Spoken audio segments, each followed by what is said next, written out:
प्यारे बच्चों, हमारा आज का टॉपिक है एक समान विद्युत क्षेत्र में किसी विद्युत द्विध्रुव पर बल आघूर्ण।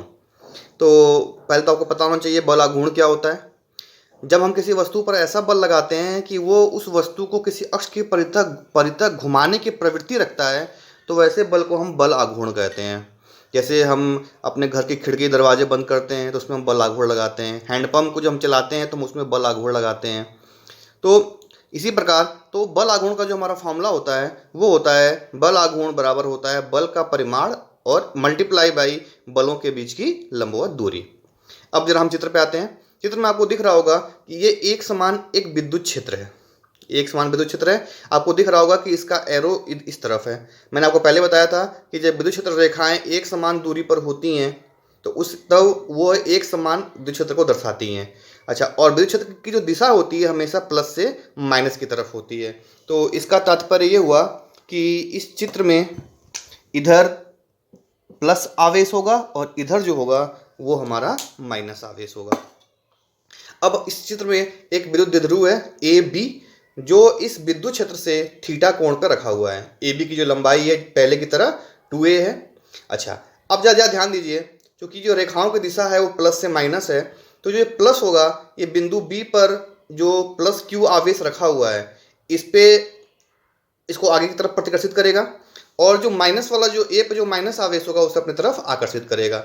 हम जानते हैं F बराबर होता है Q इंटू ई, अतः B पे जो लगने वाला विद्युत बल होगा F बराबर प्लस क्यू ई और A पर जो लगने वाला बल होगा F बराबर माइनस क्यू ई। इस प्रकार ए बी पर दो बराबर परिमाण के परंतु विपरीत दिशा में बल कार्य करेंगे, जिससे इस विद्युत द्विध्रुव में इस बिंदु O के परितः घूमने की प्रवृत्ति होगी, अर्थात इसमें बल आघूर्ण उत्पन्न हो जाएगा, जिसे हम विद्युत क्षेत्र में उपस्थित द्विध्रुव का बल आघूर्ण कहते हैं। तो जरा इस चित्र पर ध्यान दीजिए, ये कोण थीटा है। मैंने माना कि बी से ए की जो लंबवत दूरी है वो सी है, बीसी है। बी से मैंने लंब डाला बीसी। या ध्यान दीजिए इस त्रिभुज में साइन थीटा होता है लंब बटे कर्ण, तो थीटा के सामने वाली भुजा लंब हो गई, तो B C upon A B, तो sine theta equal to B C by A B. और ए बी की जो वैल्यू है हमारी वो है लंबाई जो द्विध्रुव की वो 2a है, तो ए बी की जगह हमने रख दिया 2a, तो यहाँ से बी सी की वैल्यू आ गई 2a इंटू साइन थीटा। अब इस विद्युत द्विध्रुव का जो बल आघूर्ण होगा, बल आघूर्ण का मतलब होता है बल का परिमाण इंटू बलों के बीच की लंबवत दूरी। तो इसको बल आघूर्ण को हम रिप्रेजेंट करते हैं टाउ से, तो टाउ बराबर हो जाएगा बल का परिमाण F और बलों के बीच की जो लंबवत दूरी है वो हो गई BC। तो F इंटू BC की वैल्यू हम फाइंड कर चुके हैं 2a साइन थीटा। तो यहाँ से टाउ बराबर हो जाएगा F बराबर QE और BC की equal to 2a sine theta, या इसको हम लिख सकते हैं टाउ बराबर PE साइन थीटा, क्योंकि P जो होता है विद्युत द्विध्रुव आघूर्ण वो होता है Q इंटू 2a। तो यहाँ पे एक Q और 2a को मैंने P से रिप्लेस कर दिया, तो ये बचेगा PE साइन थीटा। ठीक है।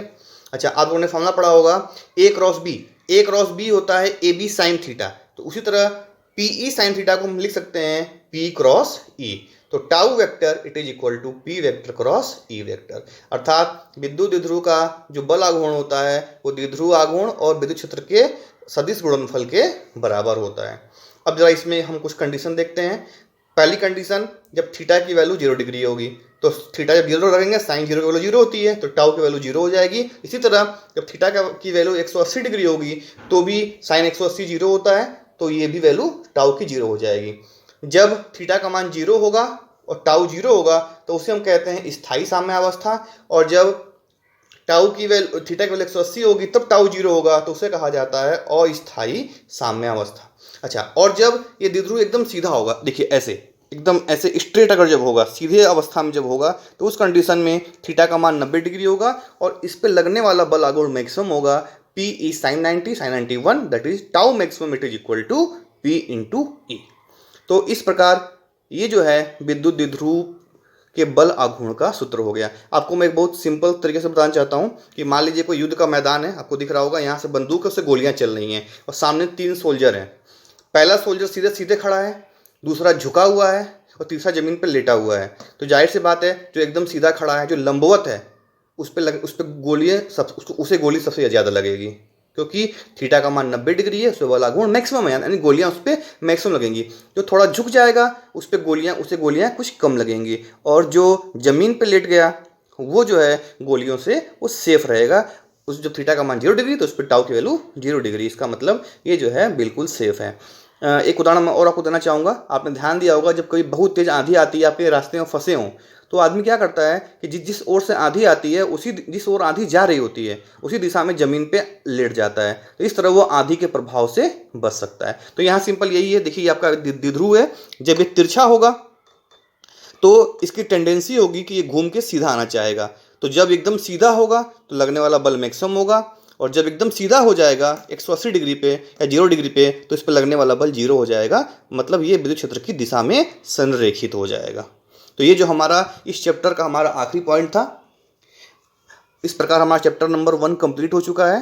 अब इसके हम आंकिक प्रश्न और कुछ और भी प्रश्न जो है अगले वीडियो में हम चैप्टर नंबर 1 के कुछ प्रश्न करेंगे। आप लोगों को कोई डाउट हो तो आप लोग मुझसे कांटेक्ट कर सकते हैं। Thank you.